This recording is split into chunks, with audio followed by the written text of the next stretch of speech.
Привет, с вами Алена. Я знаю, как давно вы ждали именно это видео, потому что сегодня мы будем делать педикюр Антону. Это мой муж, если кто не знает. И так получилось, что примерно месяц назад он попался нам в качестве модели. Короче, было просто очень срочно нужно модель на педикюр для теста нового сотрудника.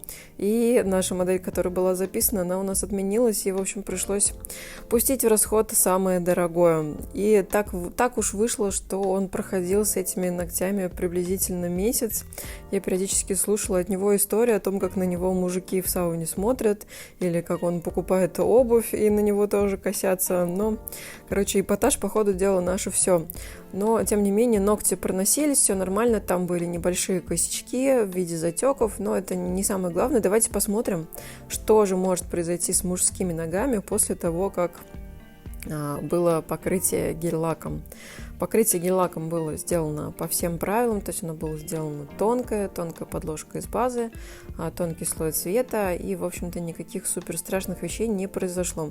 Но вообще суть этого видео, знаете, в чем? Я тут немножко кайфовала, потому что, наконец-то, я сделала свой первый педикюр в новом помещении, и я сидела, втыкала с вытяжкой от Фобланка, она, оказывается, обалдеть как засасывает, там будет много классных кадров, и самое главное, о чем я думала, только бы пятка не закончилась, потому что ты сидишь, пилишь и смотришь на эту пыль, которая туда куда-то вверх летит.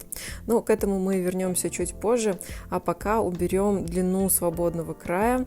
Это первое, что нужно сделать в педикюре. Я работаю вот такими изогнутыми кусачками. Ссылки на все инструменты и маникюрно-педикюрные приблуды, которые я использую, обязательно будут в описании, поэтому смотрите, читайте, запоминайте. В общем, убираем полностью длину свободного края. Здесь, на удивление, классные мизинчики. Обычно у всех они такие бывают раздвоенные, а здесь целенький, хороший. Но я ищу человека с раздвоенным мизинцем для того, чтобы показать работу с ним.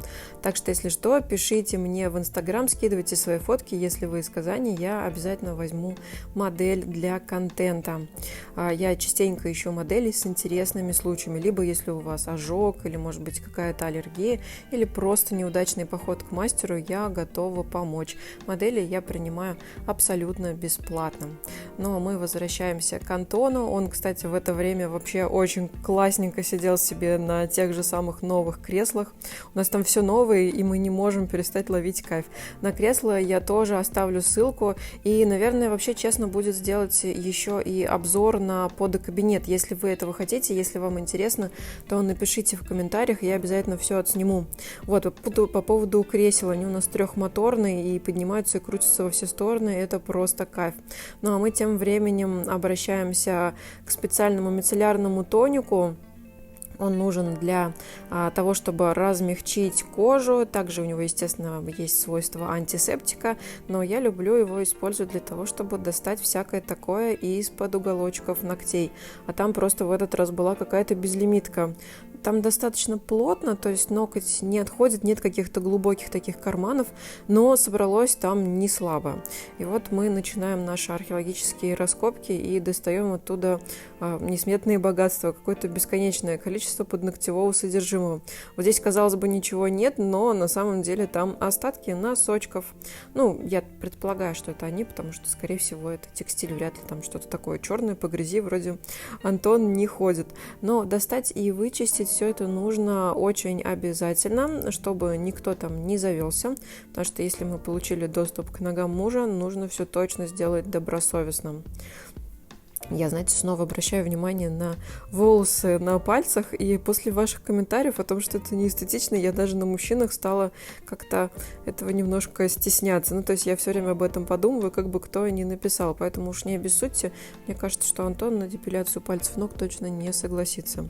А если он посмотрит это видео и узнает, что я вообще об этом заикнулся, он точно будет не рад. Антон не очень любит депиляцию, хотя, честно скажу, он пробовал. И это тоже было в качестве модели очень давно, когда мы впервые вводили депиляцию в услуги нашего салона. Такое, конечно, с ним случалось. Ну, а мы тем временем используем присыпку и будем работать по кутикуле.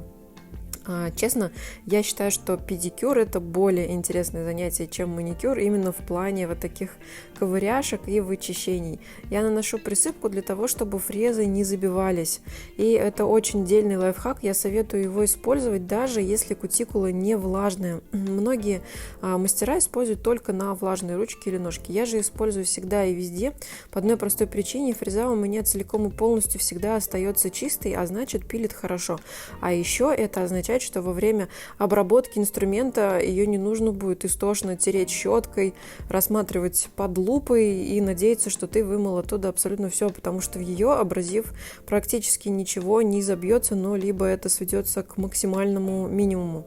В общем, это просто удобнее в работе, это мой выбор и вам советую.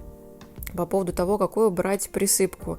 Я на данный момент использую специальную профессиональную присыпку, потому что я прям ее выклянчивала, чтобы ее изготовили по моей просьбе. И слава богу, добрая компания Атис все-таки это сделала. Во-первых, это маленькая удобная бутылочка. Во-вторых, это очень странно, когда на столе мастера педикюра или маникюра стоит присыпка для детской попки. То есть я считаю, что это просто не профи. Кто-то берет еще присыпки вроде от депиляции, да, там тоже есть какие-то специальные тальки. Но я считаю, что все должно быть на уровне, поэтому круто, что теперь есть у меня такой продукт. И плюс она еще дегидрирующая, она и обладает антисептическим эффектом. В общем, самое то, что нужно. А тут я решила попробовать лайфхак, который я видела у многих. Это когда убирают длину, под диском равняют. И здесь подойдет не каждый поддиск. Те, которыми пользуюсь я, имеют специальный кантик. Такая металлическая гладкая часть, поэтому, когда вводишь по коже, тебе за это ничего не будет. А вот если ваш поддиск без кантика, то так лучше не пробовать. Если что, ссылки на поддиски от Атис также у меня в описании. А дальше я решила использовать срез по ремуверу. Как вы помните, я уже прошлась фрезами, вычистила весь птеригий, и сейчас наношу специальные ремуверы от Poda Farm, по-моему, называется. Это у меня новенькое все. Я привезла с выставки, сейчас тестирую, и, в принципе, мне нравится, потому что после его нанесения он действует где-то минутки 3, по-моему. Потом проходимся апельсинкой или пушером, и мы готовы к срезу. Я также проверяю пазухи, на всякий случай, вдруг чего завалялось, но там все абсолютно чисто. И теперь мягкую, нежную кожу с эффектом распаривания, она же мацерация, очень легко, удобно, гладко срезать. И, в общем-то, шлифовка после этого не нужна. В педикюре я особенно за кусачки. Я думаю, многие меня здесь поддержат, что ножничками это немножко не то пальто, потому что ножницы у тебя банально не залезут в какие-то труднодоступные места, но кто-то скажет, что труднодоступные места нужно вычищать фрезами.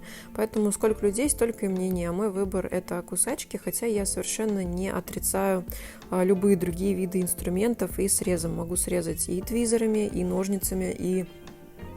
Хотела сказать силой мысли, но нет, ей не могу. А мы переходим к нашим пяточкам. Я бы не сказала, что у Антона какие-то супер проблемные пятки, но тем не менее есть лишняя кожа. А у меня есть новая вытяжка и поддиски. Но вы понимаете, да, что сейчас начнется? Это был тот самый момент, о котором я говорила в начале, когда я думала, только бы не закончилась пятка. Ведь мы все знаем, что убрать 100% ороговения просто нельзя, иначе человек не сможет ходить. Нужно хотя бы 30-40%, в зависимости от ситуации, всегда оставлять, чтобы у человека потом не было проблем. Ну, а тут я на самом деле сидела, смотрела в камеру, видела, как летит эта пыль, и кайфовала. Это был, наверное, самый удобный педикюр за всю мою жизнь. Ну, тут совокупность факторов и... Естественно, инструменты, которые мне удобны, само кресло, которое поднимает ноги на тот уровень, который нужен мастеру, чтобы не корчиться и не болела спина. И, конечно, вытяжка, в которой встроен свет. Вытяжка Фобланк, кресло от экспресс-сервис фирмы называется. Я заказывала в Москве, прям ездила туда их выбирать долго и мучительно, но подобрала то, что нужно. В общем, на все эти чудесные чудесности я тоже оставляю ссылки, и кто действительно хочет круто обустроить свой подокабинет, вам прям туда. Ну, а дальше у нас любимое занятие – это шлифовка подобафиком. Это когда на поддиск ты наклеиваешь специальный такой бафик, и уже уже по маслу начинаешь делать приятные приятности. Здесь закрываются все чешуйки, восстанавливается рисунок кожи, и пяточка выглядит так, что хочется ее прям вот лизнуть, не побоюсь этого слова. Посмотрите, какая красота получилась, ощущение у клиента, естественно, потрясающее, все чисто, все красиво, и мой Антон готов к труду и обороне. На самом деле он просто обожает делать педикюр, и, естественно, без покрытия это было просто плановое исключение. На самом деле всегда он делает раз в месяц просто педикюр без покрытия, и ему это в кайф. Ну а с вами была Алена, пока-пока, до новых встреч, и берегите себя и свои ногти. И привет вам от Антона.